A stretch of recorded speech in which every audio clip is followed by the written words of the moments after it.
केबलचं कनेक्शन कसं करायचं ते बघायचं. त्याच्यामध्ये सर्वात आधी आपल्याला लॅन केबल स्ट्रीप कशी करायचं, त्याचा वायरचा सिक्वेन्स कसा लावायचा आणि सिक्वेन्स लावल्यानंतर त्याला RJ45 कनेक्टरमध्ये कसं इन्सर्ट करायचं. त्यानंतर दोन्ही साईडला RJ45 कनेक्टर लावल्यानंतर त्याला टेस्टिंग कसं करायचं की ह्या केबलचे जे जॉईंट्स आहेत ते आपण प्रॉपर जे कनेक्शन आहे ते प्रॉपर केलेलं आहे. ठीक आहे. त्यासाठी आधी आपल्याला जे टूल्स लागणार आहेत ते बघून घ्या. सर्वात आधी टूल्स आपल्याला स्ट्रिपिंग वायर किंवा इलेक्ट्रिशियन नाईफ, त्यानंतर आपल्याला लागणार 2 RJ45 कनेक्टर, नेक्स्ट आपल्याला लागणार RJ45 कनेक्टर, त्यानंतर लागणार आपल्याला RJ11 RJ45 क्रिम्पिंग टूल. हे क्रिम्पिंग टूल आहे कनेक्टरसाठी. ओके, कनेक्टरला प्रेस करण्यासाठी. त्यानंतर आपल्याला लागणार लॅन केबल टेस्टर. ओके, आपल्याकडे एक लॅनची वायर आहे. सगळ्यात आधी आपण याला स्ट्रिप करू. स्ट्रिप करण्यासाठी मी नाईफ घेतला.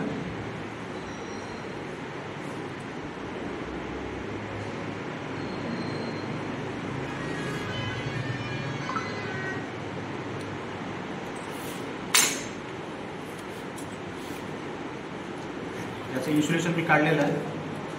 याच्यामध्ये सेंटरला हे जे प्लास्टिकचं आहे एक आपल्याला काढून टाकायचं आहे.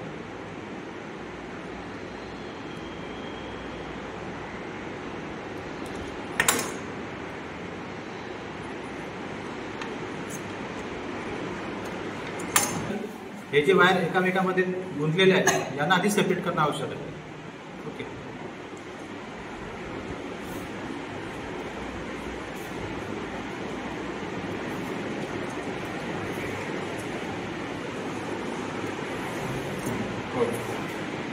ओके. आता वायर आपण एकामेकांपासून वेगळे केलेले आहेत. आता नेक्स्ट आपल्याला काय करायचं आहे, नेक्स्ट आपल्याला हे जी वायर्स आहेत हे वायर एकदम स्ट्रेट लाईनमध्ये नाही आहेत, स्ट्रेट नाही आहेत, प्रॉपर नाही आहेत. यासाठी आपल्याला काय करायचं, या वायरनं आपल्याला एकदा सरळ करून घ्यायचं. ओके, आता आपल्याला हे जे वायर आहेत एका प्रॉपर सिक्वेन्समध्ये अरेंज करायचे आहेत. त्याचा सिक्वेन्स आहे आपण या इमेजमध्ये बघू शकता. सिक्वेन्स दिलेला आहे. ओके, या सिक्वेन्समध्ये आपल्याला लावायचं आहे. पहिलं फर्स्ट आहे ऑरेंज ट्रिपवाला घेतला आधी, त्यानंतर कंप्लीट ऑरेंज वायर घेतला, त्यानंतर ग्रीन वायर घेतला, त्यानंतर ब्लू वायर घेतलेला आहे, त्यानंतर ब्लू स्ट्रीप वायर, त्यानंतर ग्रीन वायर, त्यानंतर ब्राऊन स्ट्रीप वायर, त्यानंतर कंप्लीट ब्राऊन वायर. आता या वायरनं आपल्याला एका परत स्ट्रेट करून घ्यायचा सिक्वेन्समध्ये लावल्यानंतर. सिक्वेन्समध्ये लावल्यानंतर तुम्ही बघू शकता या वायरचे जे एंड्स आहेत ते मागे पुढे आहेत. तर याला आपल्याला एका परफेक्ट लाईनमध्ये आपल्याला आणायचं आहे. त्यासाठी आपल्याला काय करायचं आहे, आपल्याकडे जे कटर आहे या कटरने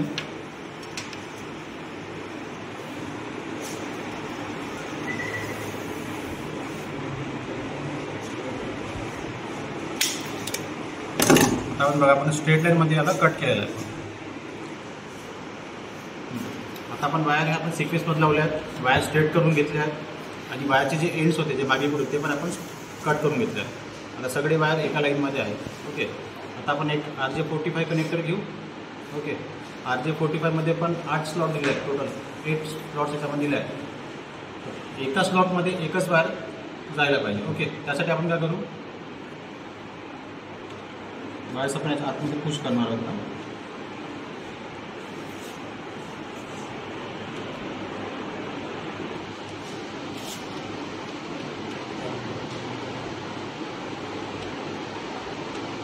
आता नेक्स्ट आपण घेऊ क्रिम्पिंग टूल. ओके, या क्रिम्पिंग टूलमध्ये 2 स्लॉट दिले आहेत. एक हा दिलेला आहे, एक हा दिला आहे. दिलेला 6P दिला आहे 8P, म्हणजे हा 6 पेअर आणि 8 पेअर. म्हणजे इथे तुम्ही ज्या लॅन केबलमध्ये फक्त 6 वायर्स आहेत म्हणजे RJ11 कनेक्टर, तोच आपण तुम्ही इथे क्रिम्प करू शकता. आणि हा जो नेक्स्ट स्लॉट दिला आहे RJ45साठी दिलेला आहे. RJ45मध्ये 8 वायर्स असतात. ओके, आता आपण इन्सर्ट केलेला आहे. ओके, आता आपण प्रेस करणार आहोत.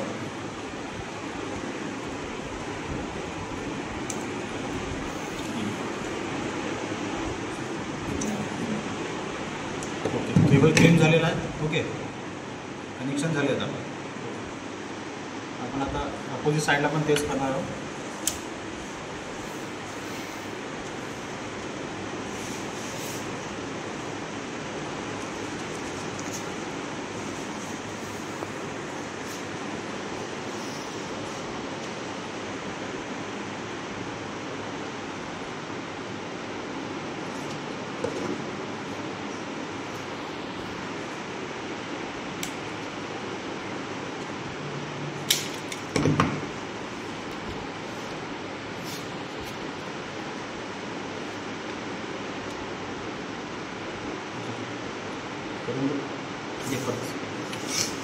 चालू बाहेर काढ ना. ओके, आता पण कनेक्शन काय जास्त ठीक. दोन्ही साईडला आपले कनेक्शन झालेले आहेत. ओके, आता आपल्याकडे आहे लॅन टेस्टर. एक असतो रिसिव्हर आणि एक ट्रान्समीटर. ओके, एका एंडला आपण ट्रान्समीटर लावायचा आणि एका एंडला आपण रिसिव्हर लावायचा. तर यामध्ये तुम्ही हे जे लाईन्स बघतात, जेव्हा पण आपण दोन्ही साईडला हे दोन्ही एंड कनेक्ट करू, दोन्ही पण आजच्या फोटोवर कनेक्टर करू, त्यात सगळे लाईट ब्लिंक झाले पाहिजे एका वेळेस. तेव्हाच आपण समजू शकतो की सगळे कनेक्शन एकदम परफेक्ट झालेले आहेत. ओके, आता एक एंड आपण ट्रान्समीटरमध्ये टाकतोय. त्या लॅन टेस्टरवरती बघा लिहिलेला RJ11 आणि RJ45. आपला RJ45 कनेक्टर आहे, हा आपण इथे इन्सर्ट करतो.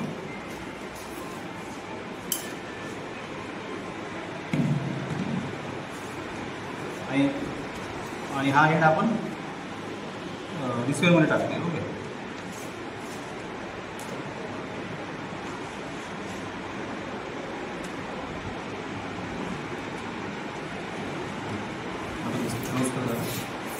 हे बघा तुम्ही बघू शकता 1 2 3 4 5 6 7 8. ओके, म्हणजे आपलं जे कनेक्टर आहे ते परफेक्टली प्लेस झालेलं आहे आणि सगळे सिग्नल आपल्याकडे ट्रान्समिट होत आहेत.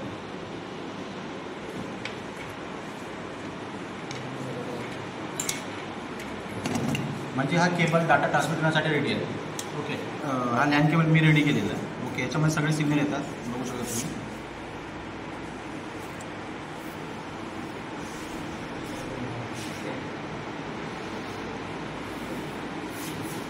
ओके, आता विद्यार्थ्यांनी बनवलेला हा लॅन केबल आपण टेस्ट करून बघू. ओके, लावून बघू.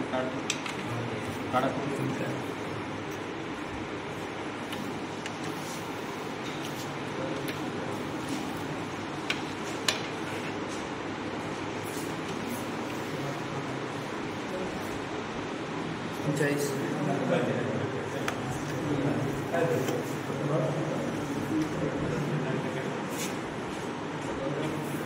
वन 2 3 4 5 6 7